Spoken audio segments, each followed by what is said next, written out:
Hey everybody, this is Joe from the Northeastern Native Plant Digest, and today I'm going to be going over my front yard and kind of give you an update and show you some of the things that's changed over the last few years.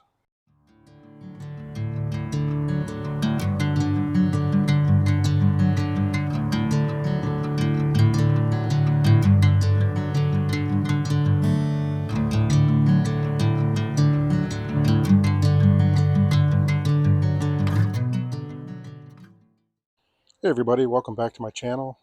I know it's been a while since I've done a video, so I thought I'd get out here and just do kind of a quick update, kind of go over my front yard, show you some of the things that have been going on over the last couple of years, some of the things that have changed, and kind of where things stand and what I'm going to hopefully be working on next. So here I'm kind of on the north side of my house here. Uh, this is the front area where I've showed you in the past my jack in the pulpit. This kind of is my front path where I use a lot of native mosses to kind of fill in the gaps between my stepping stones. And this particular area here, the last few years was full of New York asters, and they kind of took over. Originally, I just had echinacea and liatris in here, and I kind of wanted to go back to that theme. And so I kind of removed almost all the asters, and instead I've put in some coreopsis. I'm replanting the echinacea and also the liatris, and I'm putting in some different color varieties. And then also I do have some common milkweed that's kind of shown up in here. These are the purple coneflower going crazy. A lot of them have reseeded, and they've spread. And really, purple coneflowers, they might be my favorite native perennial. I absolutely love them. I just think they're beautiful. Not only, and they have medicinal properties too. So this fall, me and my wife, we've kind of been getting into making tinctures. We did some elderberry tincture, and I think this fall we're going to try to get into doing some echinacea tincture with the roots. So I want to make sure I have plenty of echinacea on hand. Not only that, but in the fall after they go to seed, the goldfinches, the American goldfinch, that yellow beautiful bird, native bird of ours, it loves these echinacea, and they'll actually kind of perch on top of the flowers and take the seeds out and eat the seeds. Uh, so I was able to get in here recently and do a little weeding, which was much needed. The weeds, it seems like when everything else is not growing, the weeds, they still grow. I got a lot of black-eyed Susans here. I've thinned them out a little bit. Black-eyed Susans, they really kind of will take over if you're not careful. And they're not really a top plant for me in my book as far as perennials go, or not perennials, pollinators. I do see some pollinators on them, but I don't think they're as productive a plant as like the purple coneflower and some other options that are out there. I do got a lot of common milkweed. I've let it grow in. I have seen some. Oh, look, I got a little butterfly there. I have seen some monarch caterpillars this year so far, and that really makes me happy. I love seeing them. I also have some of these. Sorry about that. It seems like every time I try to do video, I get some kind of loud vehicle coming by my house. But I also have these blue lobelia that are showing up. I got them popping up all over. They like to reseed, and I let these kind of grow up wherever I see them because blue lobelia is one of my favorite plants. My Fothergilla did really good this year. My New Jersey tea shrubs did really good. Again, I did some pruning. Got some more big, giant common milkweed here, which are doing really good.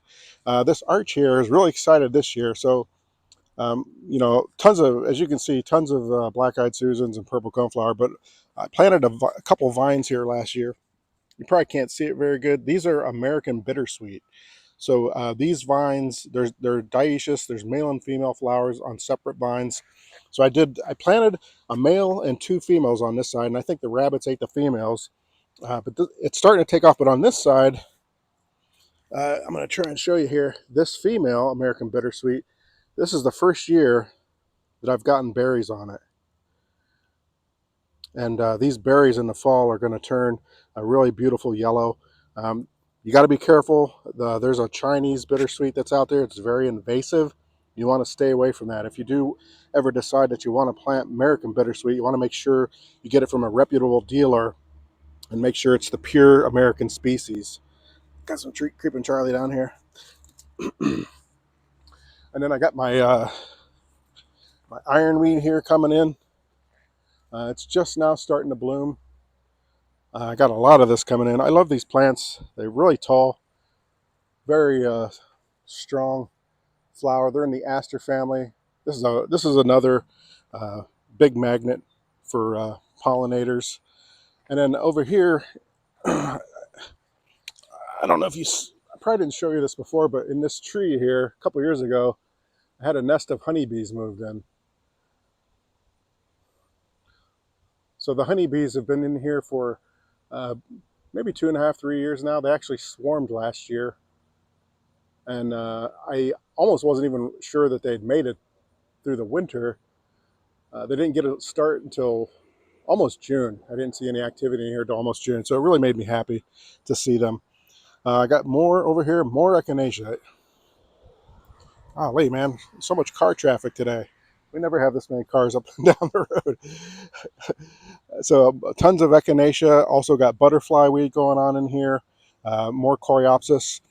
This isn't coreopsis. This is it's escaping me right now, but it's a native legume, prairie clover, something like that. I thinned out a lot of the thimbleberry that I had. One thing I wanted to kind of touch on, I do. This is my patch of pussy toes. It's really thickening up in here. This is a nice host plant, good for dry areas.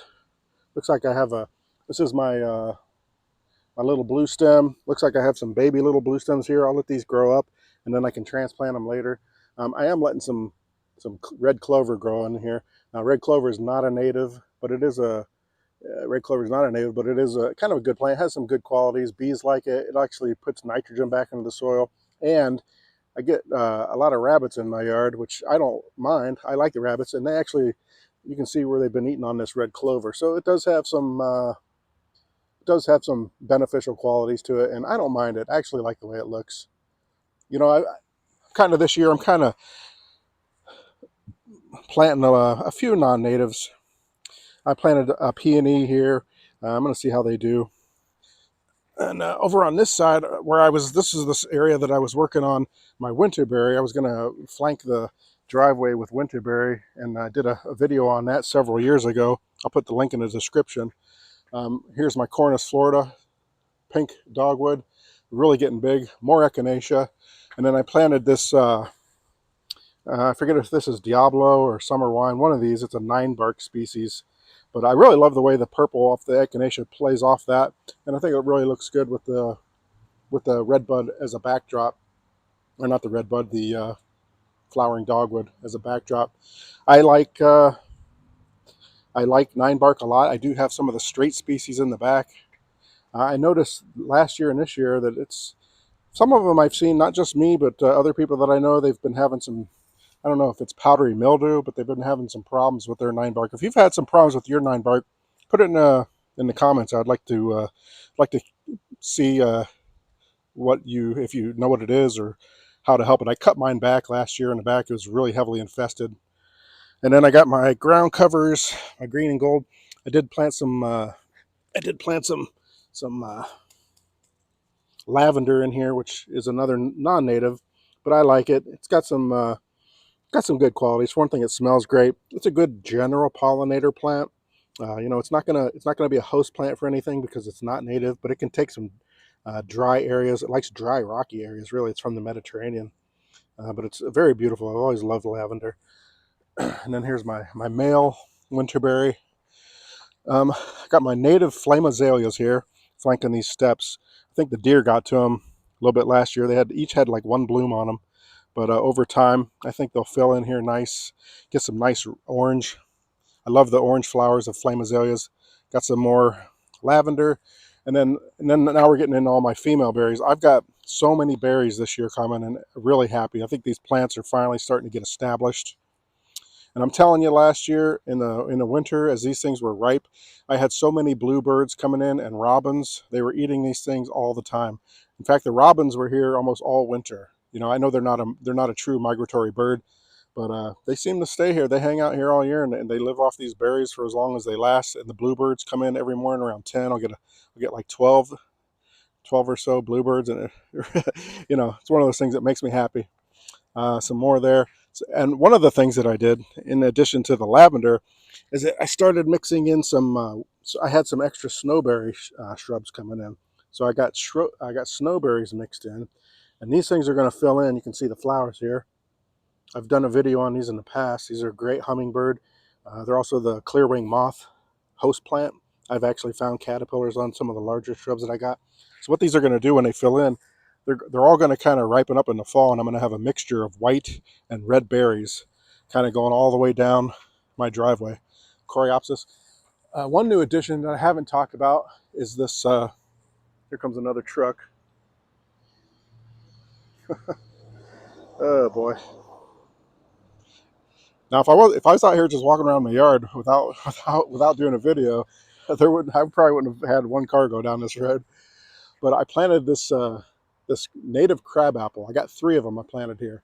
So this has been here for about 3 years now, 3 to 4 years, and you can see how big it is. This thing grew so fast. But this is not a hybrid like you see in the fall. Most of the flowering spring crab apples that you see at the Lowe's and your big box centers, they're all hybrids. This is the straight species. This is Malus coronaria.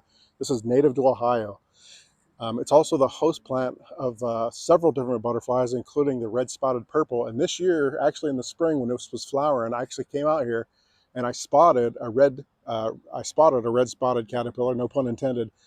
I spotted the caterpillar on this tree. So I know that they're using this as a host plant. And I don't know if you can see this or not, but this doesn't get the small red crab apples like you typically see. This gets, actually looks like a miniature apple. It's probably about, if I had to guess, I'd say it's about an inch in diameter. Uh, and it's really beautiful. It has fragrant flowers in the spring. This was the first year it had blooms on it. So I'm really excited. I cut it back last year, kind of headed it down a little bit, but it's still, I planted 3 of them. I'll show you those. Here's some more of my winterberry. These things are just loaded with berries. It's going to look beautiful this fall. It's going to look so incredible. I can't wait. So this is another Malus coronaria. So you see how big that one is up there. I planted this one and another one down in my driveway at the exact same time, and they were the exact same size. I mean, this one right here is probably, you know, 5 going on 6 feet. The one that I just showed you is like 15 feet tall. So it's just insane how you can have the same plant planted at the same time, a few feet apart, and just a difference in soil, difference in sunlight, anything like that can make a big difference in how the plant responds. But you know, it's going to be fine. It's going to catch up, and I'm excited to see this, and makes me happy. Here's some more winterberry. So this whole thing has filled in, and one of the things that I've done is kind of layered some of these. You know, if you come down here, you can sometimes you can find a young. Here's another snowberry. It's got new shoots on it, so I know it's going to do really good. But sometimes you can find a nice pliable shoot from like. Let me jump over here. So here we go. So see this? So this is a nice pliable shoot. So I could actually take this, and actually I did it here. If you see this, I bent this one over and I staked it down. This is kind of like a coping technique. And so I got it staked down. So now it's kind of filling in this area, and it's gonna fill this in. It's gonna look nice. I want to make this a really dense hedge of winterberry, and then have some snowberries intermixed. So here's another snowberry. So this whole thing is just going to end up being full of, in the fall, red and white berries. And you know, the white berries on the snowberries, they're not that palatable. I've never seen a bird actually eat a snowberry off of the shrub as it's ripe, but I have seen northern cardinals after the berries have ripened on the vine, and I've seen them pick through them and get the seeds. So, you know, I know something's eating them. So mostly all my whole ground cover in here is native violets, green and gold, and wild strawberries. And in the springtime, they really look beautiful. I love the way they look. Really does a great job suppressing the weeds. I hardly have to weed this thing at all. I mean, I get out here sometimes and I'll pull some weeds. You're always going to get some, you know, some dandelions, random stuff like that. But for the most part, I spend less time weeding here than any other bed in my yard, and it's because these things have filled in so aggressively. Now I do get some creeping Charlie in here, like right in here, and that can be tricky because that creeping Charlie, it blends in so well. And then sometimes you might get some like here. That's some Virginia creeper. One little thing about Virginia creeper, it's a nice vine and I like it, but you know, it can kind of go unchecked. If you leave it unchecked, it can kind of ramble on and take over. And now coming around to the side here, I haven't done much with this. I need to get out here and do a little bit more. Um, this is where I got my red buds. This is more of a dry shade garden, and because I got this big maple tree here, uh, I got some random stuff here. I'm still kind of working on this. You know, it's this is zigzag goldenrod. Now I've planted zigzag goldenrod along my garage, and I will say I hadn't had any experience with this, but I will say this it reseeds a lot. It's easy to pull up, but if you don't want something that reseeds aggressively, you might not want to do zigzag goldenrod. I don't mind it. Sometimes I leave it. Sometimes I pull it. I cut it back. It's a great pollinator plant for the shade, you know, and it gives a nice pop of yellow color. But it can be annoying seeing them sprout up everywhere. Got the coral berries. Got a lot of spring phlox, and in the spring I'll get out here and do another video. I got my lady there. I think she's Pandora. I think she's supposed to represent Pandora. And then coming around to the back, um, I got this, you know, my Virgin's Bower Clematis. It should be blooming here soon. It's got new buds coming on it. So this thing's a great pollinator magnet. And then I cut my this was my summer sweet. It was what's Ruby Spice. It does have some flowers on it. I cut it back. I was almost thinking about removing it and putting something else in here because it was just kind of getting a little leggy. So I decided to try cutting it back, um, and it's sending up a lot of new shoots. I don't know. I don't know. I don't know if I want to move this or if I thought maybe another flowering dogwood would kind of like set this, because this is like the back corner of our house. If I put a dogwood in here or maybe another flowering native tree, it might give me a little bit more height. So I don't know. I'm still kind of undecided on it. So I said I was going to just do the front yard, but it's kind of naturally following me to the back. I did want to show one success thing that I had I was really happy with, and this is my wafer ash. So this is the only native ash tree to Ohio. Call it wafer ash because it has these compound leaves, but it's not really an ash. It's in the citrus family. So I don't know if I did a video on this or not, but this thing, I planted this in the back of my yard and it was getting too much shade, and it was literally 6 inches tall for like 3 years. So I moved it up here and this thing has taken off. It's really taken off. I mean, I love this plant. This is the host plant for the giant swallowtail. It's the largest butterfly in Ohio. Haven't seen any yet, but who knows. And then one more thing I'll show you real quick is this is my hops hornbeam. This is another one of my favorite understory trees. I planted this as a small sapling, and this thing is growing. It's like 15 feet tall. Hops hornbeam. It gets little seeds packets on it that looks like a hops vine. I don't know if you've ever seen a hops vine. Where I grew up, there was a hops vine that grew in the back of the house, and I didn't even know what it was because I was a kid. But then later on, as I grew up and I was getting more into plants, I was like, oh, that's a hops vine. And I had an uncle who lived there, and you know, he was known to take a drink or two. So I don't know. I don't know if maybe he was making his own beer or what. I don't know. All I know is this plant is a wonderful plant. It gets seeds that look very similar to the hops vine, and birds like black-capped chickadees and things like that, they really love those seeds, and it's a really wonderful food source for them in the wintertime. All right, so I'm going to end for now. This was just a quick tour just to show you some of the things that have been going on. I really need to get out here. I've been so busy inside and with work projects and stuff like that, but my schedule is really kind of getting to the point where and I've missed getting out here. I've missed engaging with everybody that's been, you know, commenting on my videos, and you know, I'm so appreciative of all the subscribers that I've gotten over the last couple of years, and all the kind comments and questions and feedback. I've learned things from you guys, and hopefully you've learned things from me. So just, happy Wednesday to everybody. Again, thanks to everybody, my subscribers and everybody. And you know what? I'll see you in the next video. Have a great day. Bye.